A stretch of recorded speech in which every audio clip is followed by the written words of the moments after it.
Halo teman-teman, renungan harian Sabtu 5 November 2022 berjudul Mengkhawatirkan Hukuman.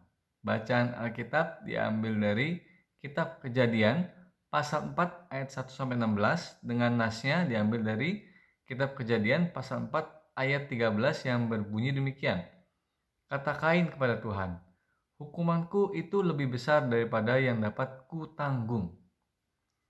Mengetahui persembahan Habel diindahkan Tuhan, sedangkan persembahannya sendiri tidak, hati Kain menjadi panas. Ia lalu membunuh adiknya. Menariknya, tidak tercatat Kain merasa menyesal. Ketika Tuhan bertanya, "Di mana Habil adikmu itu?" Ia pura-pura tidak tahu. Bahkan sampai Tuhan mengungkap kejahatannya, dari mulutnya tidak terucap permohonan akan pengampunan.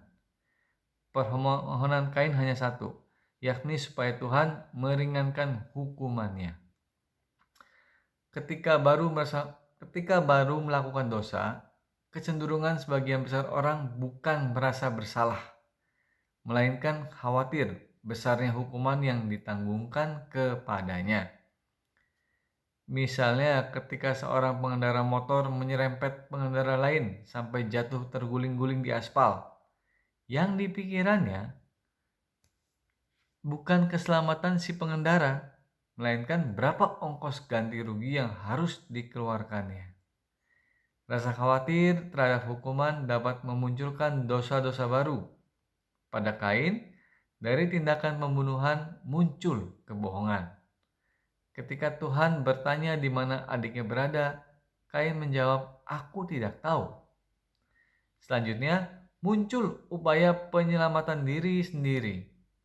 Begitu palu hukuman Tuhan diketuk, berkatalah Kain, "Hukumanku itu lebih besar daripada yang dapat kutanggung." Sampai di sini tidak juga Kain menyadari betapa besar kesalahan yang ia lakukan dan betapa hati Tuhan tersakiti. Menerima konsekuensi dari sebuah kesalahan memang tidak enak. Mari belajar bertanggung jawab. Jangan karena mengkhawatirkan besarnya hukuman, kita menjadi pribadi egois yang hanya memikirkan penyelamatan diri sendiri. Andai kata kita melakukan kesalahan, mari memohon pengampunan kepada Tuhan. Selanjutnya, kita juga harus meminta maaf kepada orang yang kita rugikan. Perasaan yang hanya selalu mengkhawatirkan hukuman tidak akan pernah menuntun seseorang kepada pertobatan sejati.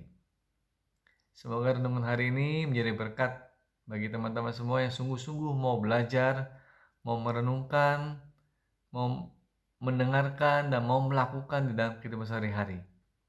Tuhan Yesus memberkati kita semua teman-teman ya.